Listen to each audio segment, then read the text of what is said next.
Hello and welcome to Solar Works for Illinois. I'm Tim Montague, your host. This is the monthly webinar from Continental Electrical in Chicago. Today we continue our net zero journey. The topic is zero energy homes coming to a neighborhood near you. Our speaker is Edminster of the Net Zero Energy Coalition. Before I introduce Ann properly, I just want to give a quick heads up about our future events coming up on Solar Works for Illinois. In April, we have Illinois Solar Industry Update, 10 Things You Want to Know with John Carson. We are going to touch on the Illinois Solar Industry Update coming up with John Carson of Trajectory Energy on April 30th, 10 Things You Want to Know. Then in May, we have Nico Johnson of Suncast. If you don't know Nico's well-known podcast, check it out. Just Google that, Suncast with Nico Johnson. Nico and I are going to break down the commercial industrial solar industry here in the Midwest and talk about 5 steps to energy independence. So now I'd like to introduce our speaker today, Ann Edminster of the Net Zero Energy Coalition. Ann is a leading international expert on net zero and efficient green homes, founder and principal of Design Avenues, and consults with builders, developers, homeowners, supply chain clients, design firms, investors, and many other constituents from local to international organizations. She is most notably the author of the award-winning book from 2009, Energy Free, Homes for a Small Planet, and that book is available on Amazon.com. Welcome to Solar Works for Illinois. Thank you so much for being here. Great, thank you, Tim. And I take it you're advancing the slides for me? Yes. Okay, great. Well, let's hit it. Let's go to the next one. There's just the title. All right, so the presentation is broken up into these 4 segments. Very briefly, I'll go into what goes into a zero energy home. This may be basic information for some of you and not for others, so that's kind of a necessary prelude to the rest. Then I'll talk about the various drivers behind the trend towards zero energy homes and address the question of, is it a big deal? How is it a big deal? Maybe it's a big deal. And then finally, where we see this part of the industry headed next. So let's go to the next. All right, so in simplest terms, zero net energy means that we're balancing out the home's energy production with its energy consumption on an annual basis. And there's a lot of nuance to the way various organizations define this more particularly, but we won't go there quite now. That would be a subject for an hour or several all by itself. So this is at a really basic level. One thing I do want to mention is the term net is starting to disappear from the dialogue around zero energy for the simple reason that the net refers to the annual equation. And for those of us who are immersed in this work, we all know what we're talking about if we say zero energy. And for folks who are not as close to it, the net really requires an explanation anyway, whereas the term zero energy seems to be fairly intuitively graspable for folks at this stage in our nascent industry's development. So we're finding it a little easier to converse in terms of just zero energy. Let's go forward. Next slide. Okay, so what we're finding initially is there are all types of zero energy homes. And I think in the early days of this movement, there was a general perception that this was really sort of a niche boutique part of the market. That's really not the case. Certainly we do have our luxury examples, but we've also got affordable homes, both single and multifamily, spec developments, and production. So all sectors of the market are represented with zero energy homes. Next slide. We also find them in pretty much all North American climates, and I've just shown one example in one of our more extreme climates as an illustration. Let's move on. So all of these homes or projects have certain things in common. They are paying close attention to form and orientation.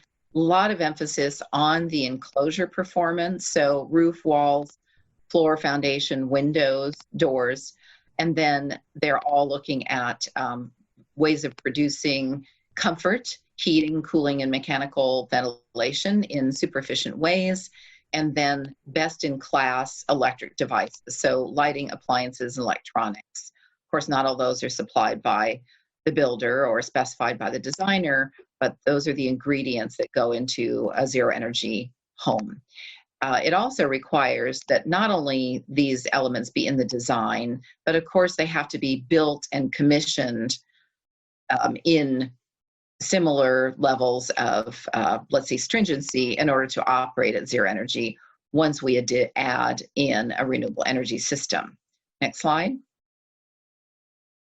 So that's pretty much what it takes. Add those ingredients, sort of like, here's your baking, add water, you get zero net energy.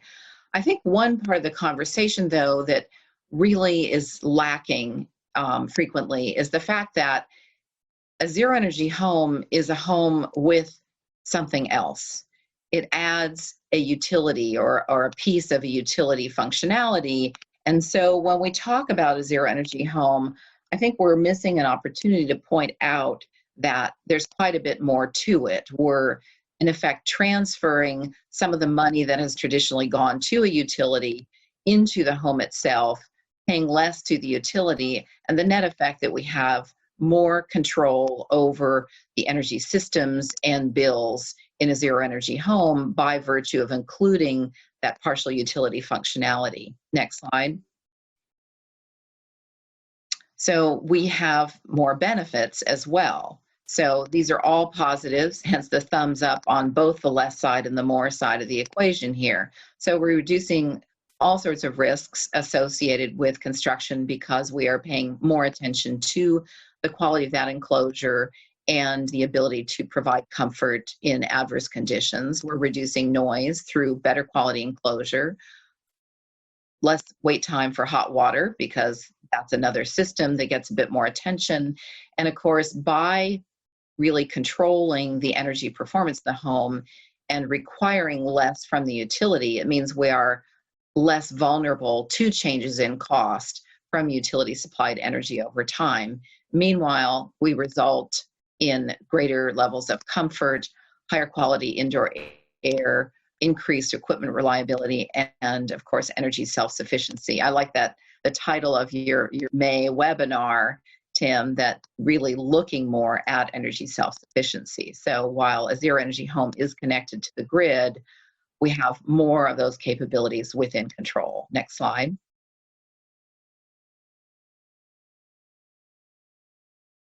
So here's the way I really encourage people to think and talk about a zero energy home.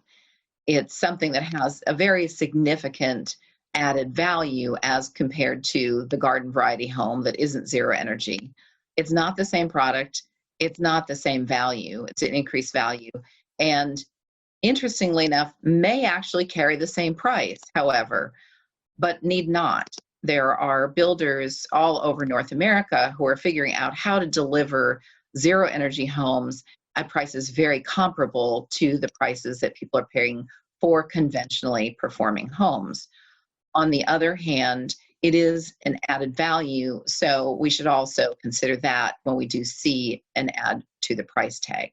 Next slide. Okay, so that covers the bases.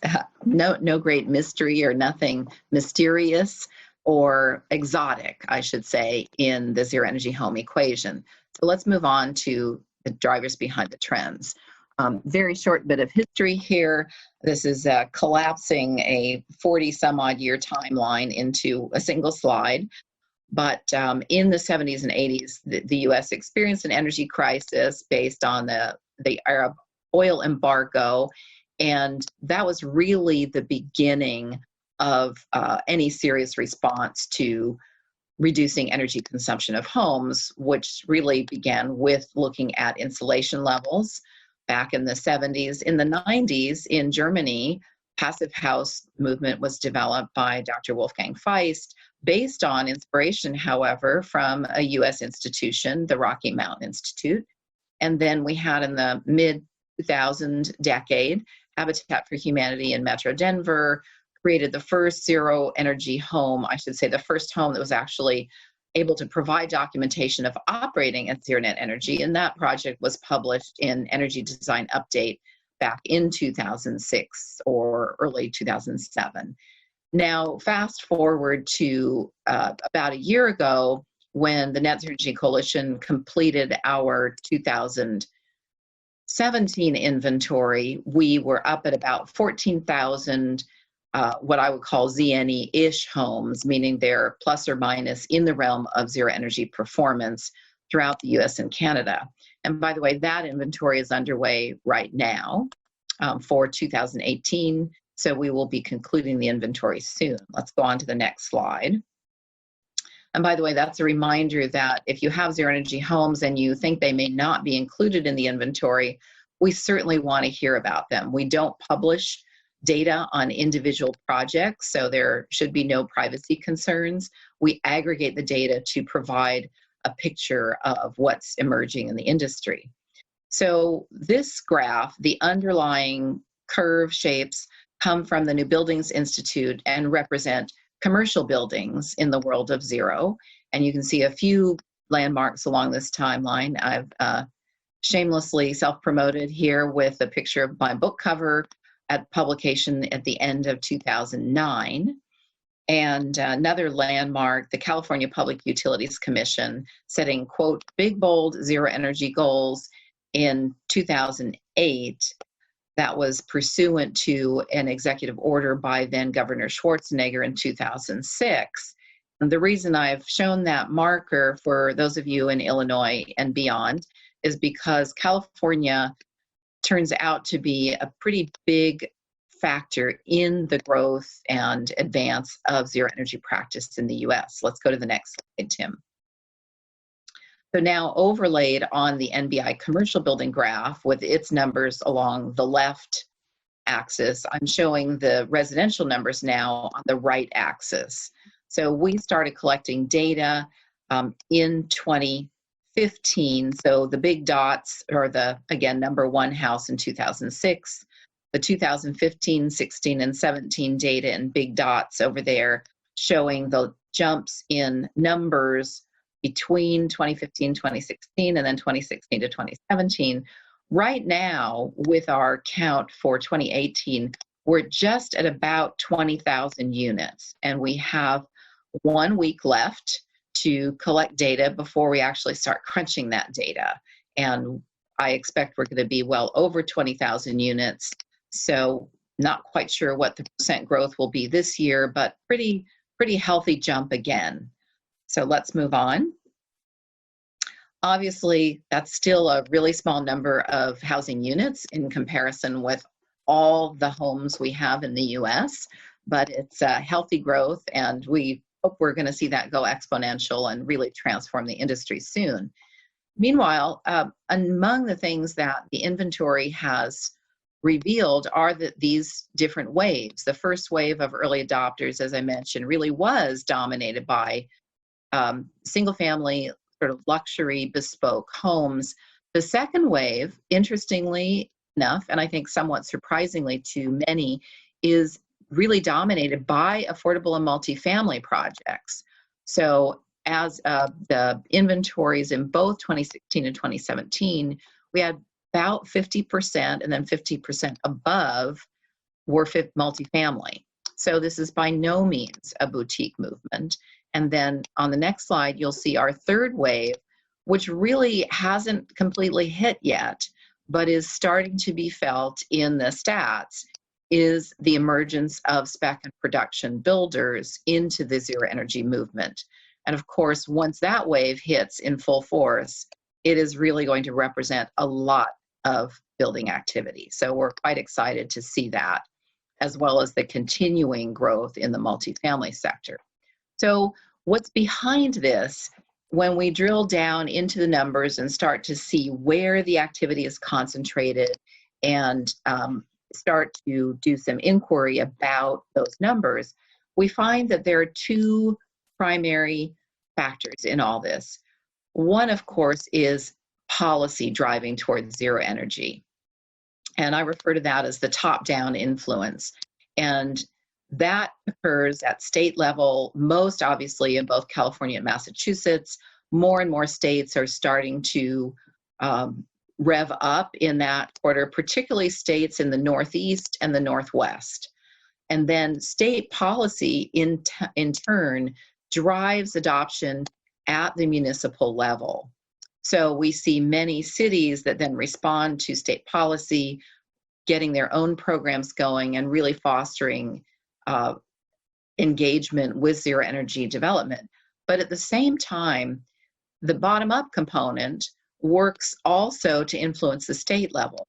So there are numerous examples of cities, notice the 3 Bs here, Berkeley, Boston, and Burlington, ranging in size from fairly small to quite large, of course, where those cities have in their own turn influenced the state policy by creating local programs that end up encouraging enough activity in this sector to provide proofs of concept that make it much more politically viable for state government to take action in this regard. Let's go to the next slide.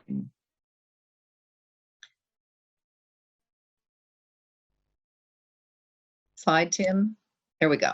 Okay, so there's an example too of grassroots is even at the individual level, persons and companies are really making things move on this. And I've just shown a few examples here in different locales where we're seeing the influence of specific companies and their work. And in these cases, I've spoken to almost all of these builders and consulting firms about their role. And the story with them is almost always the same. We just decided this was something we needed to do. We went ahead and did it. We've built a business proposition for ourselves that's working very nicely, growing in a very healthy fashion, and starting to actually create more activity in the area around them. Again, proof of concept by example. The building industry is very much a Mikey likes it kind of place to hang out, where a lot of builders kind of want to see somebody else do something new and creative first and see how that flies before they jump in the pool at the deep end. So I love mixing metaphors. Okay, so a little closer glance at some of the policy angle here. The big yellow wedge in the upper right, of course, is all the other states. So we can kind of ignore that for the time being. But you'll see that the number 1 and the number 2 state, respectively, are California and Massachusetts. Massachusetts, of course, being a lot smaller, but it's also got a lot smaller population. So, and then some of the other states that are moving with this. Now, those states, if you follow the ACEEE, American Council for an Energy Efficient Economy, every year they evaluate all the states based on how advanced their energy policies and programs are. California and Massachusetts pretty much have ongoing arm wrestling competition between positions number 1 and number 2. And so you really see that reflected in our zero energy inventory numbers. Let's go to the next slide. And here's another fun way to, another lens to shine on all of this.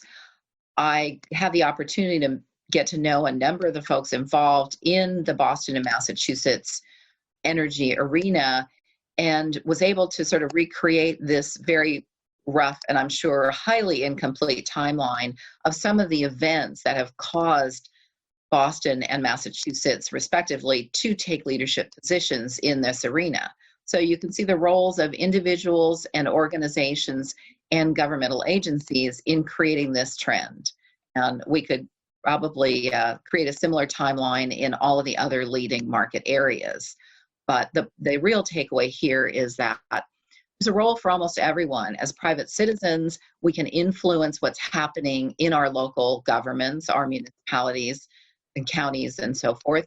And those in turn can encourage development projects that are very progressive in those locales. Again, that really can create the political leverage that's needed for action at state level. So I want to encourage everybody, whether you're private builder, architect, activist, city official, get involved. Okay, so now let's see, is it a big deal? The numbers suggest, well, maybe not so much, but there's some other things, other ways to look at this. So first of all, I'd mentioned that we do see rapid growth is a very significant factor. And for those of you who've looked at exponential functions or compounding interest in finance and so forth, I think it's easy to recognize that our 20,000 and some units, if these trends continue, are going to represent a very substantial force in the proximate future. Go ahead, next one. I think another thing that maybe is not so intuitively obvious, but I think is really an important observation here, is that most of our projects that we have documented in the net zero energy inventory, residential inventory, these are not one-off projects. These are business undertakings, whether they are single family projects of 2 or more units or multifamily projects. These are all done for the purposes of furthering business opportunities. They are not just single family homeowners saying, I would like a single family zero energy home for myself. So people are operating this on a very pragmatic scale. So the other thing about, is it a big deal as well? Is it a big deal to jump into this pond? And I'll let you decide at the end, but I've already made up my mind, and I'm going to show you what I believe are the essential steps in the pathway to getting into zero energy design and construction. So first step is asking the right question, and let's go to the next slide for that. So I've seen a lot of attention in really research done by reputable organizations, and I nevertheless feel that that research is often very flawed because it starts by asking the question, how much extra will it cost to get to net zero energy? The premise underlying that question is, we're going to take what we normally do and we're going to add stuff to it to get to zero net energy, which is a very different approach to addressing this goal compared with asking the question, well, how would we achieve a zero energy project within our budget? Those questions drive fundamentally very different processes, and I highly recommend this article that I've shown on the left as a deeper dive into this question of how we think about it and how the way we think about this drives our design process. Bruce Coldham, who's now retired, co-founder of Coldham and Hartman Architects in the Boston area, wrote this very eloquent article a number of years ago, actually a decade ago, and it's still as relevant as it ever was. Now, the second step in approaching zero net energy design and construction relatively painlessly and successfully are really setting goals early. It's I work with a lot of project teams, and they've often adopted an advanced performance goal well into a project. They get to a certain point and some member of the project team says, hey, maybe this should be a zero energy project, or maybe we should go fossil fuel free, or we'd like to be a LEED Platinum or a Living Building Challenge project. I commend all of them. It's the hard way to do it midstream. Starting early makes it much, much simpler. So some of the decisions that should be faced are, what kind of fuel sources will you use in the project? And I think that question is generally bypassed because in conventional projects, everyone's operating assumption is, well, we're going to use whatever fuel sources there are, whatever is normal and present at a given location at a given time. So where I am in California, for example, the sort of normal fuel mix is electricity and methane, or so-called natural gas. But you don't necessarily have to choose those. And increasingly, we're driving our clients to choosing all electricity for their fuel sources, because electricity is the one type of fuel that we can produce more of as clean, renewable energy on a sustainable basis. We cannot produce more or nearly sufficient renewable anything else on a sustainable basis. So, and turns out we can actually serve all of our household needs with electricity. Second goal to really target is, well, what exactly is your energy performance? Do you want to achieve zero energy? Is there an energy use intensity, or EUI, that's an appropriate target for your locale or within your jurisdiction? And then finally, but by no means last, client commitment is critical to this. Anytime you're targeting performance goals that are outside the norm, the client absolutely has to be behind it. The financial support has to be there to pursue these goals, because while it need not cost extra, it does require a steadfast dedication to pursuing the goals in order to get every member of the team to conform to those. And speaking of team, this is the next critical element. I've digested my observations from my own project experience, as well as those from many, many other practitioners I've spoken with, down to these 4 characteristics. Your team needs to exhibit extremely high levels of commitment to the project goals, creativity in order to be willing and capable of stepping outside the norm in terms of design and construction practice.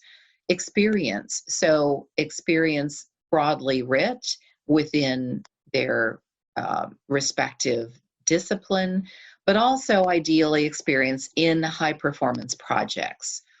And then finally, engagement. And this is my shorthand for being able to play well with others, being a collaborator by nature. Now, any one of these, if it's lacking in the project team, can be an Achilles heel.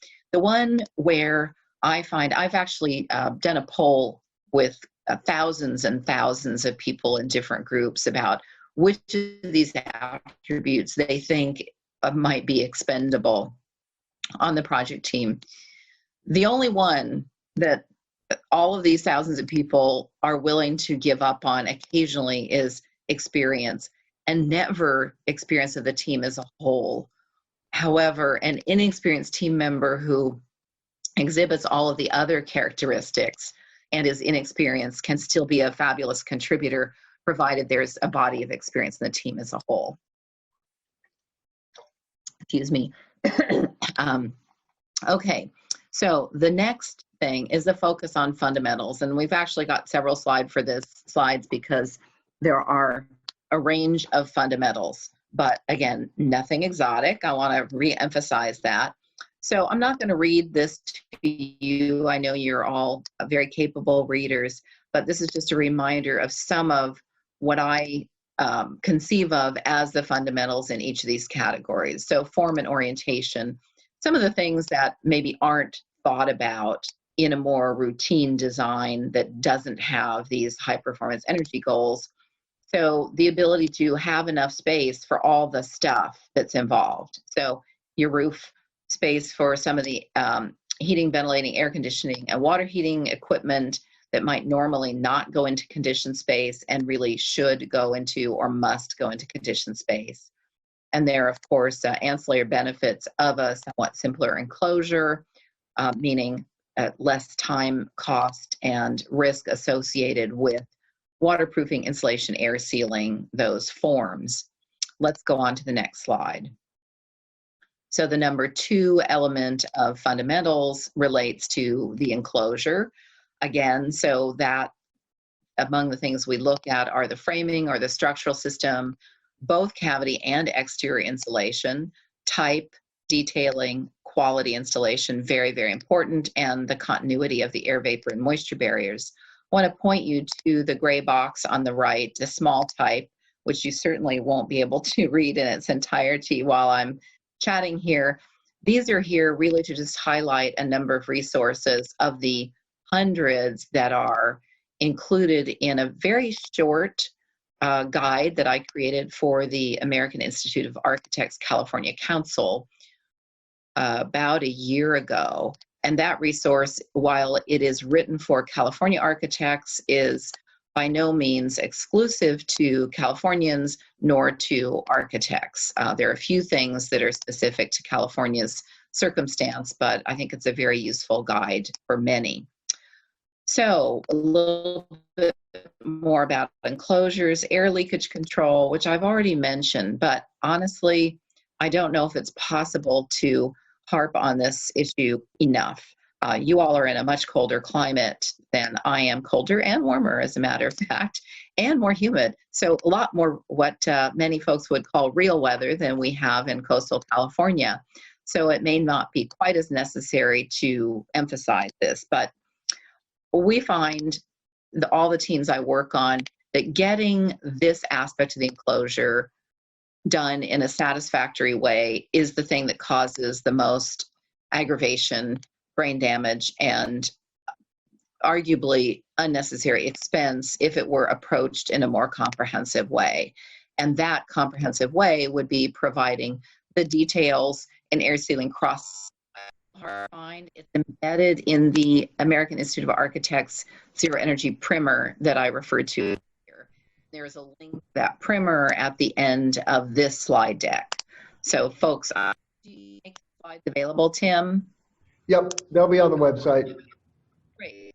Yeah, so all the links will be at the end. Okay, so a little bit more about enclosure. Enclosure, honestly, the enclosure is the bedrock of a high performance home. So it deserves all the attention you can give it.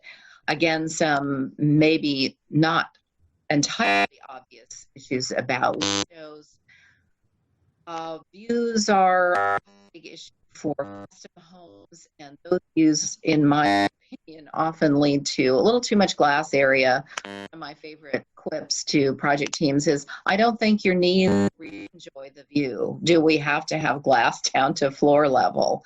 So everything we can do to be reasonable and judicious in providing glass area that's appropriate for the functionality, doesn't compromise performance. And then, of course, the more obvious aspects of the specification map. Now, moving on to the third aspect of the fundamentals, efficient mechanical systems. I want to point out that equipment efficiency is really the only factor in HVAC performance that normally gets any attention. While it is certainly important, all of these other factors can be equally, if not more influential in the overall performance of an HVAC system design.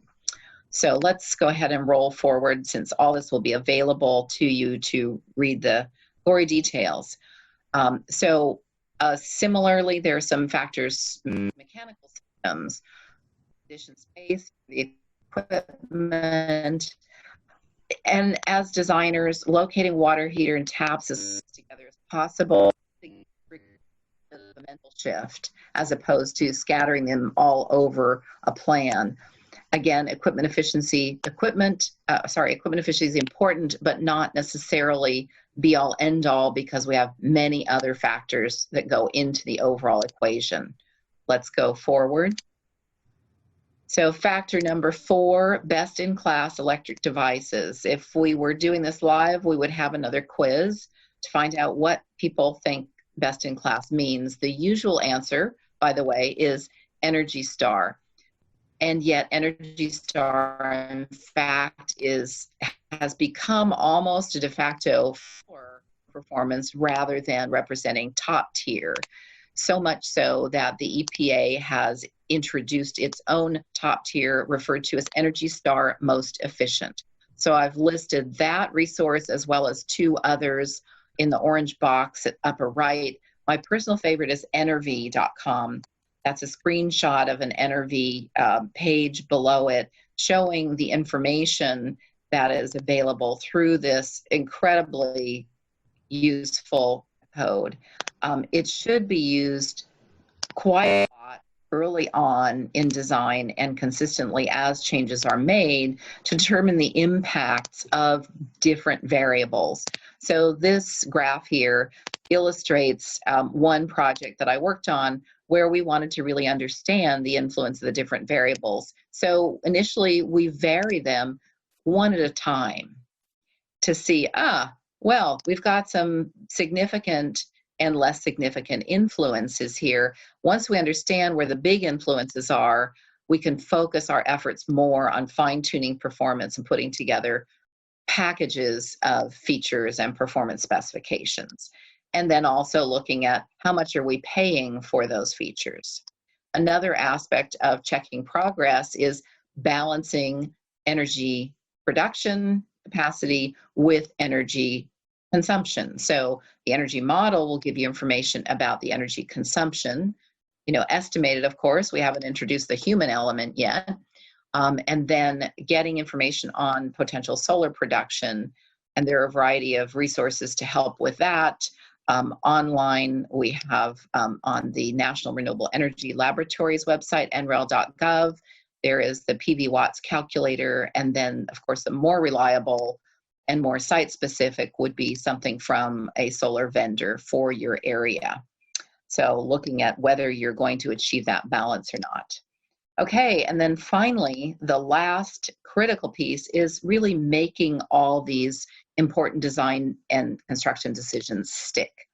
And I cannot tell you how many times I've seen projects stumble and just really hit challenges during construction because there was a failure on the part of the design team to include all of the critical decisions into the construction documents, contract documents.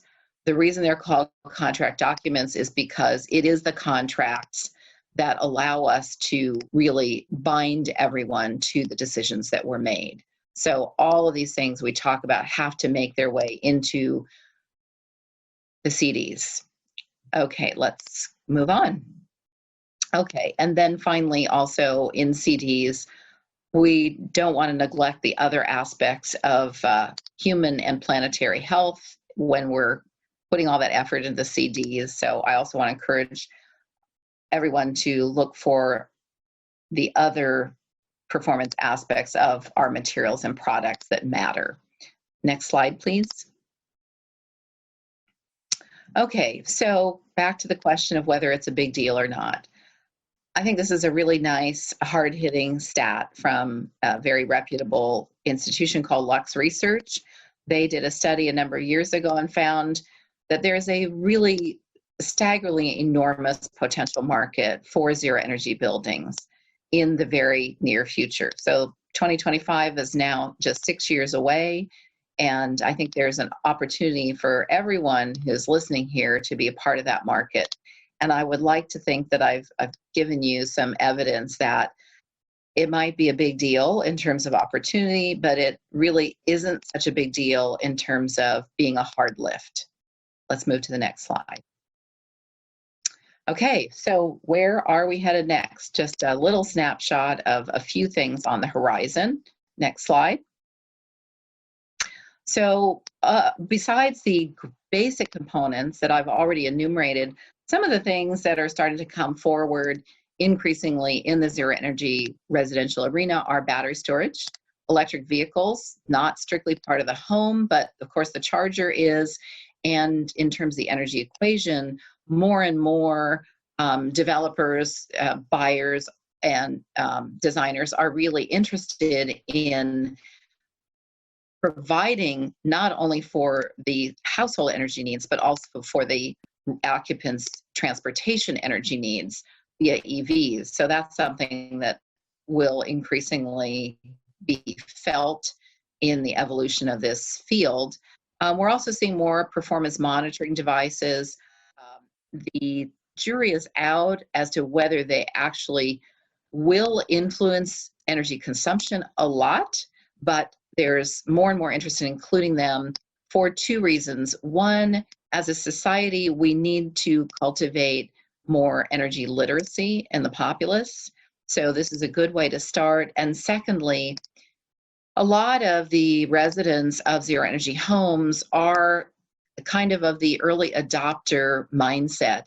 and more interested in this information than others. So we expect to see the Prius effect in at least some segment of the occupants of zero energy homes, where these devices may be more effective with that population than perhaps across the general population. And I mentioned earlier that there's a pretty strong drive, very political will to be able to impose all electric construction from the outset. And then finally, we're also seeing a need for more demand response operability in zero energy homes, recognizing that zeroing out energy on an annual basis doesn't necessarily address the day in, day out, hour by hour energy needs at grid scale. Next slide, please. So a little bit more about that. This is a big issue in California, as well as a number of other markets, Hawaii, Arizona, and so forth, where as we have gotten more and more solar production, this little curve represents the differential between demand and production at each hour of the day, and you see several years represented here, from the year 2012 at the top to down to 2020 projection at the bottom of the graph. So what's called the belly of the duck there represents the amount of solar energy production in excess of what is required at that particular hour of the day. Then what you'll also see going up to the neck and then the head of the duck is when the sun goes down, all of a sudden we have the opposite. We have a significant deficit between the amount of energy needed and energy being produced. And that steep ramp represents a time when the solar is shutting down and there's a need to bring online the other means of energy production, which by and large are older, less efficient, and therefore dirtier sources of energy. So it is this that's really driving both the need for more energy storage, both at the individual building level and at grid level, and the need for those demand controls that allow us to throttle back some of the production when it's needed and throttle back the demands and control some of the demands. So for example, we're seeing the introduction of smart appliances that will allow, for example, a delayed start on a dishwasher or a washing machine or various types of appliances until after the peak has passed. So these are some of the emerging things. And then of course, again, we need to phase out natural gas, which is a fossil fuel whose combustion produces significant greenhouse gas emissions. And the interesting things about CO2 and the other greenhouse gases is their global warming potential varies as a function of what time horizon we're looking at. Now, within the 20-year horizon, methane, which is what so-called natural gas really is, its global warming potential is 87 times higher than carbon dioxide. So getting rid of methane is really an imperative. It's also been found quite recently that the leaks in gas lines are considerably higher than had been previously estimated. And when we account for those leaks, so-called natural gas is just about as polluting as coal. So I think there's a pretty widespread misperception that natural gas is, well, natural and not a bad thing. And in fact, it is a significant problem for us in terms of climate change. And then of course we have the hazards caused in earthquakes and subsequent explosions, as well as fires from other sources, which are a very big concern for us in the West. And then finally, gas appliances also are really not healthy for us to have in our homes. The byproducts include formaldehyde. They're implicated in high rates of asthma and many other things. So there are lots of good reasons to get rid of natural gas in our residential construction. Next slide. So where this all is boiling down to is, as I mentioned, more and more emphasis on energy storage, demand response grid controls, and a real shift from the narrative from zero energy to zero carbon or zero greenhouse gas emissions. Being the short term, we wrap our arms around greenhouse gas. And then finally, the recognition that we need to work on these issues at community scale as well as at individual building scale. That again, zero net energy achieved annually on an individual building does not resolve all of these issues. And so we need to be tackling them at community scale. And there's a lot of moving in that direction all over North America and the planet. Next slide.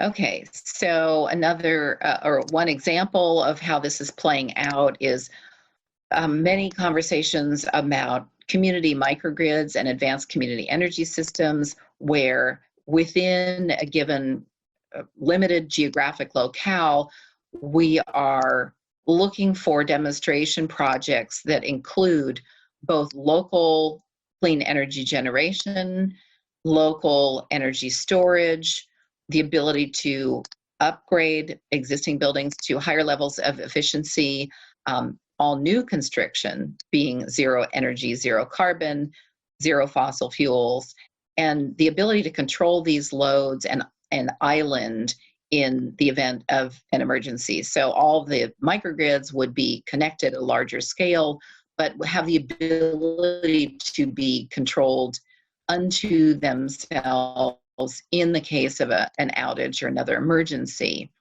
provide the critical services in those events. Next slide, please.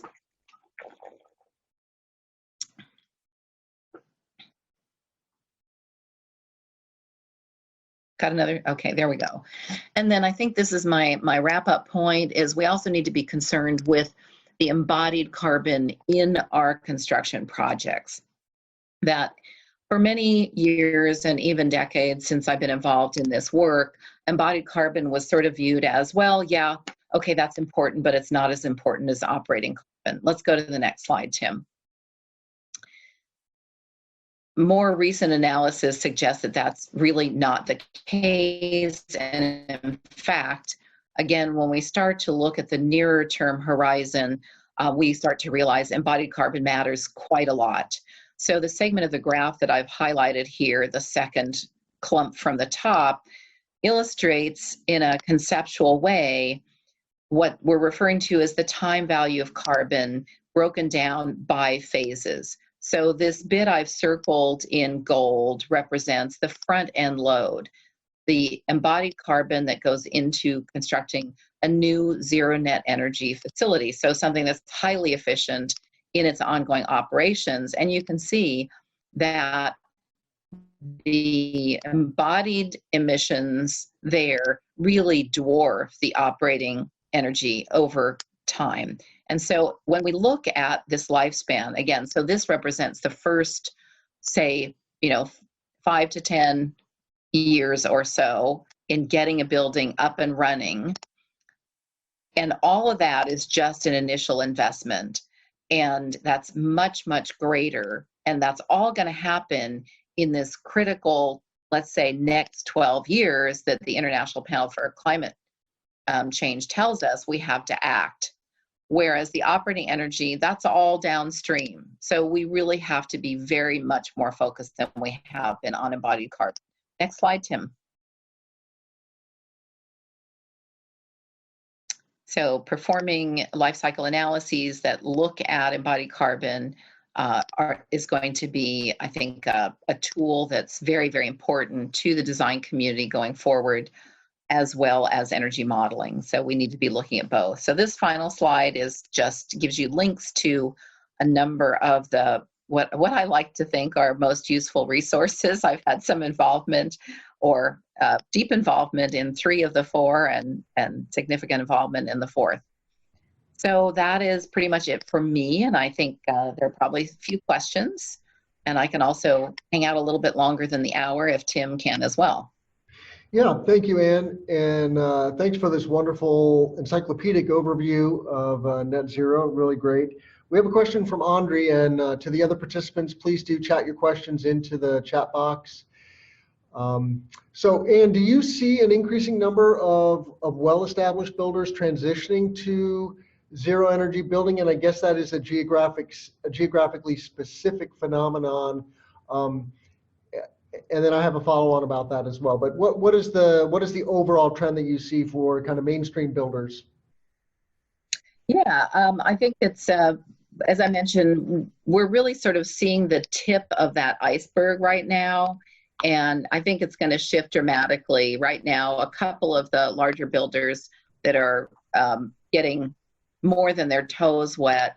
Meritage is a very large national builder. Thrive is a very prominent home builder in the Denver area. And there are quite a few other examples around the country of production builders who are getting into this space.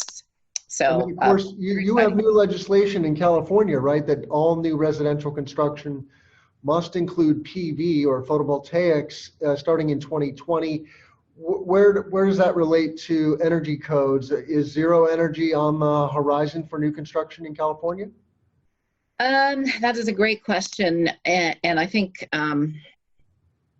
maybe the forces that I really summarized at the end of the duck curve issues, sort of grid balancing on an hour-to-hour to day-to-day, season-to-season basis are starting to emerge as quite important in the state achieving its ambitious climate reduction, greenhouse gas reduction, climate change goals.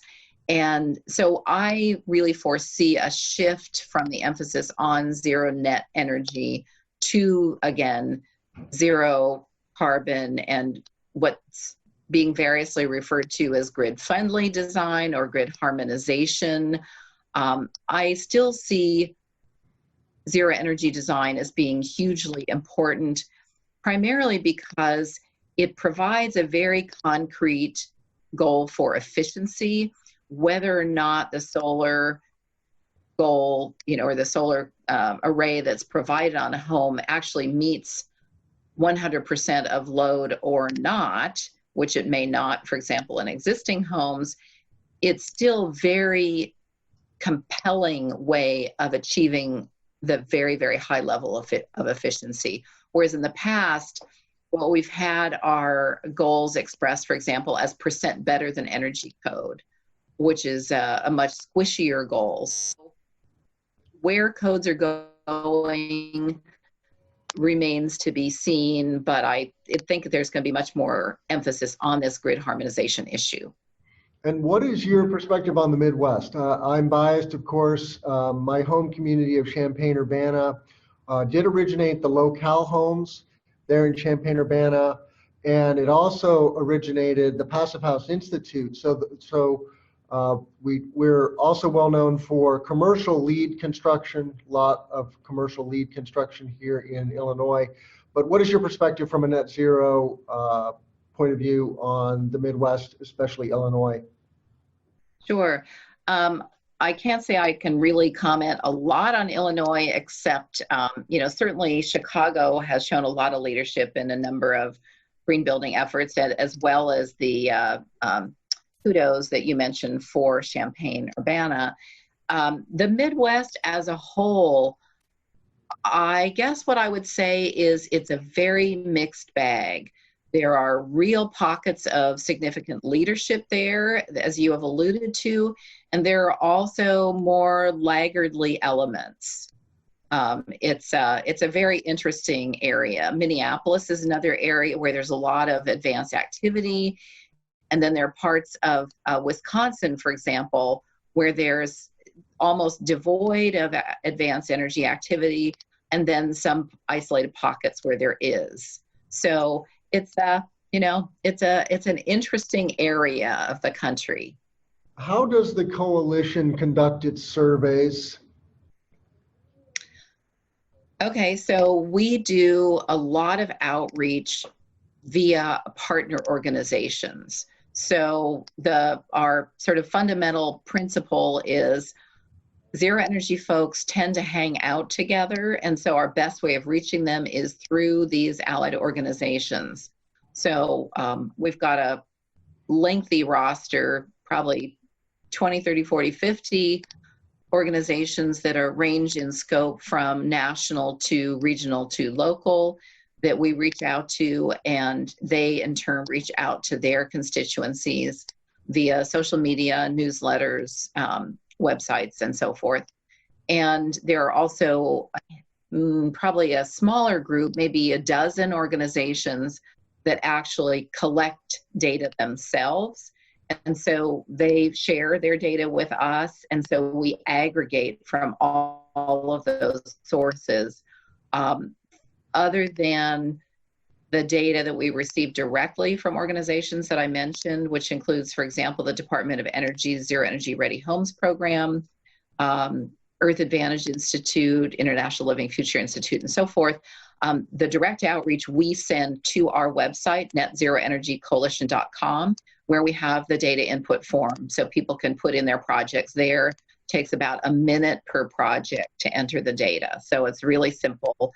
And then we, dump that all into a master database and crunch the numbers from there. Excuse me. And then from a branding perspective, you mentioned it's really about net zero carbon or zero carbon. And then in the passive house community, I know there's a lot of banter about energy positive. Do you have your finger on the pulse of what's beyond net zero? Is there a term that's coming for super energy efficient buildings? Yeah, that's a tough one. I think in this field, we really struggle with terminology that falls trippingly off the tongue and communicates what we want. People have trouble with green and sustainable and net zero and passive, and nobody is really happy with all of the terms. So not sure where we're going there. Based on some very anecdotal investigation that was done by a colleague recently, a term that seemed to work well with a particular group of people was a clean energy home. Mm-hmm. So, and I know clean energy is a term that's also being adopted by Southern California Edison, which is our second largest investor-owned utility here in California. It's an electric-only utility, so they are very much behind the zero carbon, decarbonization, electrification, all those labels that go together, and they feel pretty confident in use of clean energy home as well. Yep. We have another question from Andre.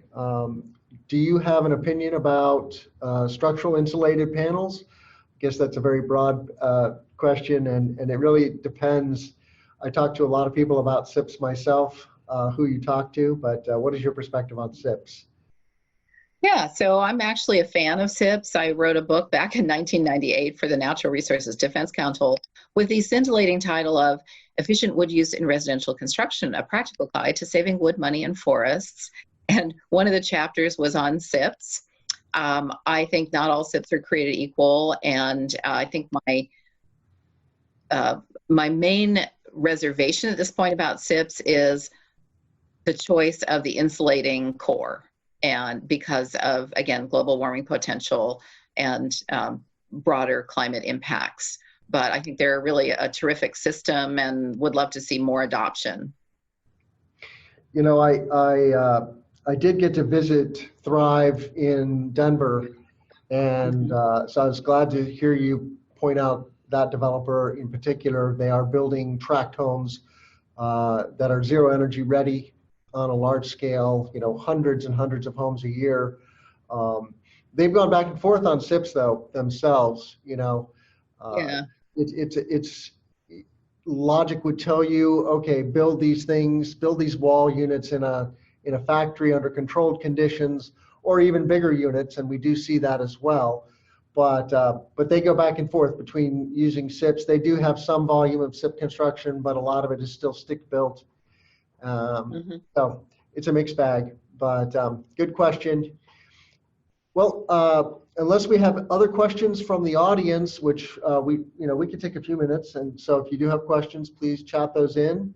And I just want to thank you, Anne, for making the time. That was a really wonderful presentation, and your graphics are amazing as well. So looking forward to getting those up on the, I'll have those on the website in the next 24 hours. So people can just check out cecco.com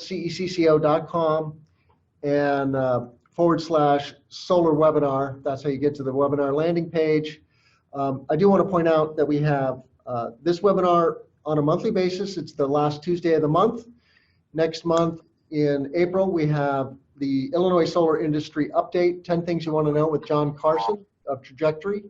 And then in May, we have Nico Johnson coming on from Suncast to talk about 5 steps to energy independence.